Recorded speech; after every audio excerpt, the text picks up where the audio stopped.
Vamos lá, gente. Eu tô sem óculos. Boa tarde. Vamos lá para a nossa aula 74. Vocês do Grupo Amarelo. Passada 73. Começamos a falar de Ásia no período antes das grandes navegações, né? Antes das navegações unificarem o mundo todo. Aí estamos falando desse período, como era a vida nos continentes. E estamos falando de Ásia nessa semana. Na aula passada eu já avisei do que falaremos, tá? Eu separei aí 3 grandes impérios asiáticos para a gente conversar nessas 3 aulas, tá? Não, novamente explicando, não são os únicos povos da Ásia, claro que não. Tá? Você também tinha centenas de povos e civilizações na Ásia antes do contato das grandes navegações. Eu escolhi 3, tá? Por serem as 3 que tiveram um papel de maior protagonismo durante o período, esse período aí, entre os anos 400 e 1500, vamos colocar assim. A China, que até hoje existe, é uma das maiores potências do mundo.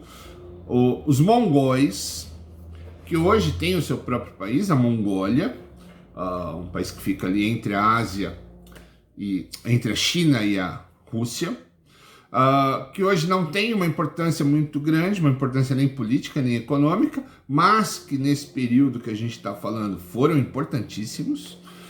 E o Japão, que até hoje é um dos países mais destacados, mais importantes economicamente e culturalmente do mundo, tá bom? Então nessa aula de hoje começaremos falando sobre China. Para quem está acompanhando as aulas online há mais tempo, sabe que a gente já fez uma aula sobre a China na antiguidade, tá certo? Que não é o que falaremos agora. Falaremos da China nesse período entre os anos 400 e 1500, tá? Depois de Cristo. Mas só para dar uma introduçãozinha, a China é uma das primeiras civilizações humanas a se sedentarizar, tá? A deixar de ser nômade, tá? Então, foi à beira do Rio Amarelo, na China, onde, para muitos historiadores, há sempre essa dúvida, onde foi o primeiro lugar em que os humanos deixaram de ser nômades, onde construíram cidades, aprenderam a fazer agricultura. Alguns falam sobre a Mesopotâmia, outros sobre essa região na China, que é onde fica o Rio Amarelo, tá? Mas isso não importa, tá? Então, já antes de 4, 5 mil antes de Cristo, nessa região aqui do Rio Amarelo, mais ou menos 4 mil antes de Cristo, você já tem o surgimento das primeiras cidades da civilização que dá origem ao que hoje a gente conhece como China, tá?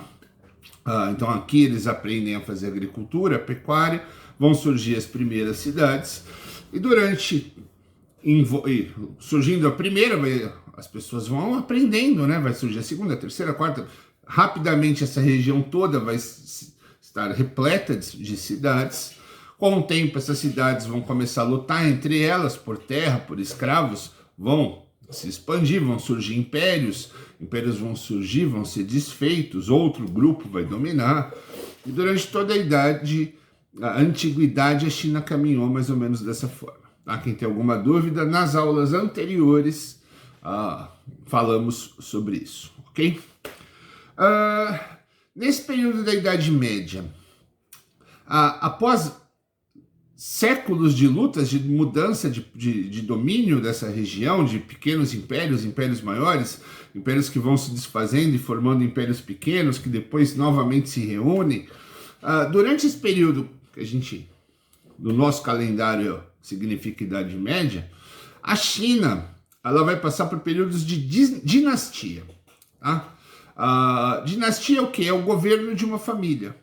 Tá? Então, durante esse período, você vai ter a formação de governos de dinastias, de acordo com o sobrenome da família. Que por guerra ou por morte, sem descendentes, vão ser trocados por outras dinastias, tá bom? E também por um período de dominação estrangeira, tá? Então, durante esse período, a China vai não pertencer aos chineses, tá? Falaremos disso agora, tá bom? Eu vou precisar que vocês vão me perdoar, mas eu vou ter que usar aqui os nomes aqui anotados, porque os nomes são difíceis de guardar, tá? Então, durante o início, ali a partir dos anos 400, a China vai ser dominada por uma dinastia chamada Tang, tá? Que não é o suco, não, tá? Então, a partir aí de 1581, a China vai ficar sob o domínio dessa dinastia, que vai implantar um domínio muito largo, que vai mais ou menos até o ano 900. Tá? Então, durante basicamente 400 anos, toda essa área vai ser dominada por essa dinastia Tang. A partir daí, a China vai conhecer um grande desenvolvimento artístico, cultural, vai ampliar o comércio com outras regiões do mundo, sempre lembrando que os chineses, embora fizessem muito comércio com outros povos, eles sempre foram muito fechados, sempre fizeram muita questão de evitar que esse contato que era só comercial, eles levavam produtos e traziam produtos, tá? Mas eles tinham um cuidado de fazer com que esse contato não fosse maior do que isso, para preservar a sua própria cultura e para evitar a perda de terras. Essa região onde se constituiu o Império Chinês é uma região com vários rios, uma região com uma terra muito fértil. E se você olhar o mapa da Ásia, boa parte, para não dizer que a maior parte da Ásia, não é fértil, não é uma área favorável para plantio. Então, e num período onde toda a atividade econômica, toda não, mas a maioria absoluta é agrícola, vem da produção de comida, do plantio, da pecuária, a terra fértil ela é uma das coisas mais valiosas que existe. E esse Império Chinês ele é construído numa das únicas grandes áreas férteis da Ásia. Então é uma terra que sempre foi desejada por outros povos. Então os chineses sempre tiveram esse cuidado extremo de evitar contato demais com outros povos, até para evitar que esses povos desejassem tomar essa terra. Durante toda a história, durante todo esse período onde a Europa viveu a Idade Média, os chineses ficaram o tempo todo preocupados e lutando vários conflitos, várias guerras contra povos estrangeiros que queriam tomar essa região. Tomá-la por quê? Para poder tomar posse dessas terras e aumentar a sua produção agrícola, tá certo? Então, povos como os turcos, os coreanos, os mongóis, todos esses povos da região tentavam a todo custo enfrentar os chineses e tomar porções dessa terra que eram muito férteis. Tá? Então, os chineses sempre tiveram uma preocupação em se fechar, em manter a sua cultura preservada do contato externo, como também de preservar as suas terras, evitar um contato em demasia, um contato que colocaria em risco a posse dessas terras, tá certo? Então, muita gente hoje fala que a China é um país muito fechado, a China não é um país, hoje mesmo, 2021, que não é muito aberto, a gente sabe muito pouco do que acontece lá, as informações sempre vêm fragmentadas, não se tem tanto conhecimento, os estrangeiros que visitam, e mesmo os que moram lá, eles não têm liberdade assim de rodar a China, de conhecer a China toda, de ver como vive as pessoas simples da China. Eles têm uma área limitada em que eles podem ficar. A China tem esse perfil fechado, mas não é de agora, já de muito atrás, tá? Por uma questão de autopreservação mesmo, cultural e econômica também, tá certo? Então você vai ter inicialmente essa dinastia Tang, que vai, por um período muito extenso, ter o controle da China. E aí você vai ter, óbvio, o imperador, sai o imperador, assume o filho, então sempre vai ficar dentro da descendência dessa família Tang, que vai promover uma abertura comercial e artística que antes não era não era muito comum na China. Então eles vão privilegiar os artistas, o desenvolvimento cultural, vão estender um pouco mais os comércios, o comércio com os povos estrangeiros, tá certo? Com a saída dos Tangs, você vai ter uma nova dinastia que se chama Song, tá? No final da dinastia Tang, você vai ter uma revolta camponesa, esses camponeses vão tomar e vai iniciar uma nova dinastia, um novo imperador da família Song, que a partir dos anos 900 vai dominar essa região, que vai dar sequência ao trabalho que já vinha sendo feito pela dinastia anterior, tá? Do desenvolvimento cultural, das novas descobertas, de incentivar estudos, de incentivar a ciência, a medicina, a cultura, novas descobertas. Então, é uma dinastia que, embora não seja das mais longas, vai ter uma importância muito grande no desenvolvimento cultural e técnico da China, tá certo? Até que em 1206, a China, toda a poderosa China, que naquele momento tinha um controle enorme da região, um poder quase que indiscutível. Pouca gente podia dizer que a China perderia espaço, e ela vai perder. Ela vai ser invadida e dominada por um povo nômade, um povo que não tem um grande império, um povo que não tem uma cidade, uma capital, que não tem nada disso, que são os mongóis. Um povo guerreiro, um povo nômade que vive se mudando o tempo todo, criadores de animais, pastores, que vão sob o comando de um dos maiores líderes militares de toda a história.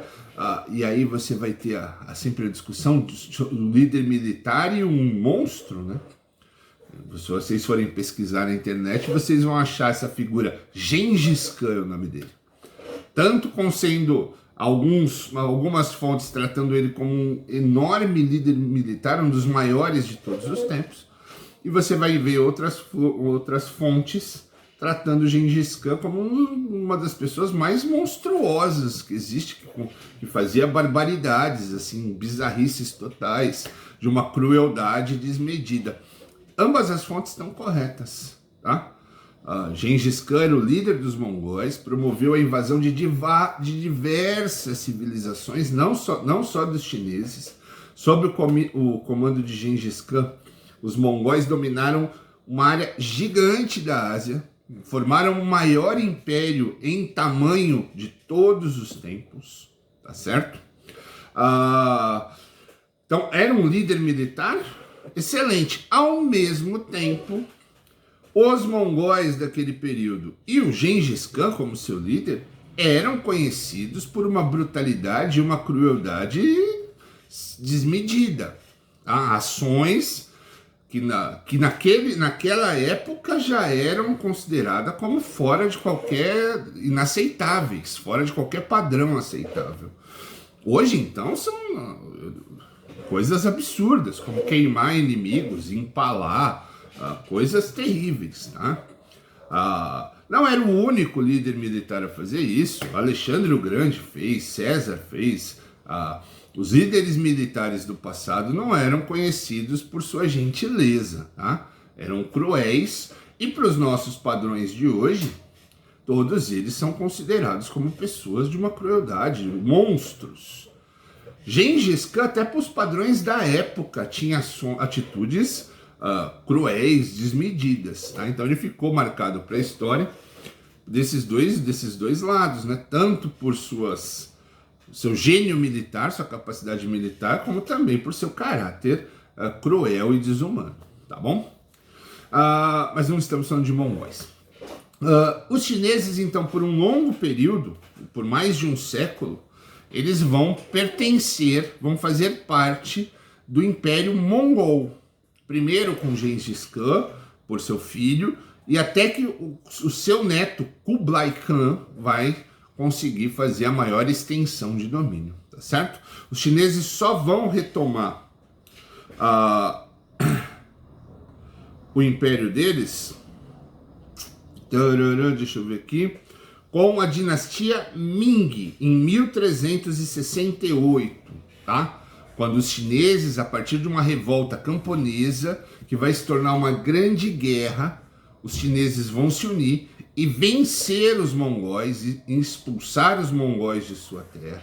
E vão iniciar uma nova dinastia chinesa, a dinastia Ming, que inicialmente vai ser fundada por um monge budista chamado, aí é que eu preciso ler, cara, Zhu Yanzang, que vai fundar essa dinastia Ming, tá?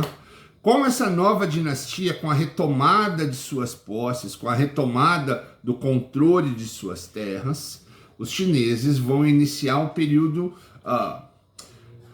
como eu posso dizer, eles ficaram tanto tempo sob o domínio de um povo estrangeiro, que quando eles se libertam, eles vão querer tirar todo o atraso que eles tiveram, tá certo? E aí eles vão expandir o seu comércio marítimo, os navios chineses vão ampliar ainda mais o comércio com a Índia, com o Oriente Médio, com a África, tá? Você vai ter um pouco mais de contato. Os primeiros visitantes europeus, visitantes de outras regiões, vão começar a ser recebidos na China. Um processo de abertura da China, tanto para se fortalecer como país, como para manter a sua cultura, suas estruturas, como para retomar o crescimento que por um grande período ficou meio abalado pelo domínio de um povo estrangeiro, tá certo? Então, a China, nesse período de Idade Média, ela vai viver nessas condições. O território chinês, um território que todos querem dominar por sua capacidade produtiva, por sua terra fértil, vai passar por esses conflitos internos de troca de dinastia e também externos, com várias tentativas de invasão, até que realmente vai acontecer a invasão dos mongóis, que vão ficar por quase 200 anos, não chega a 200 anos, mas nessa faixa, dominando a China, impedindo o crescimento chinês, que depois, com a liberação dos mongóis, com a expulsão dos mongóis, vai retomar o seu crescimento, vai abrir um pouco mais suas portas para visitantes, para receber novos produtos, para expandir o seu comércio marítimo, transformando a China numa grande potência quando vai iniciar a Idade Moderna, tá certo? Então a China é essa estrutura. É na China que muita coisa vai surgir, gente. Essa riqueza cultural chinesa e essa incentivo dos comandantes, dos líderes chineses ao desenvolvimento de novas técnicas vai ser responsável pela criação de dezenas de itens do nosso dia a dia, tá?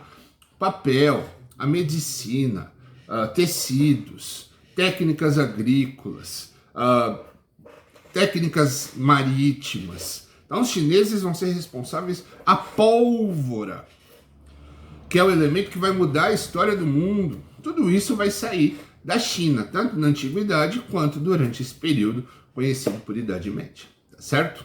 Então a China é um grande império asiático que não teve as mesmas estruturas da Europa, claro que não, são povos diferentes que progrediram de maneira diferente, com religiões diferentes. Os chineses seguiram confucionismo, budismo, taoísmo, religiões que para nós nós não desconhecemos, à exceção do budismo, que é mais conhecido por quem não estuda história, por quem não estuda religião.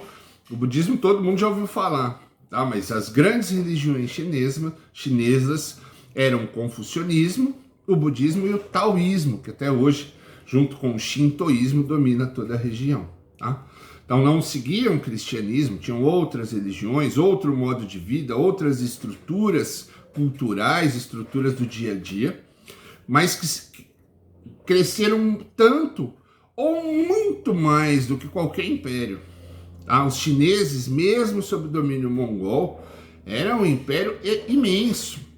Durante esse período foram construídas a muralha da China. Há um gasto exorbitante, há um custo exorbitante para impedir novas invasões.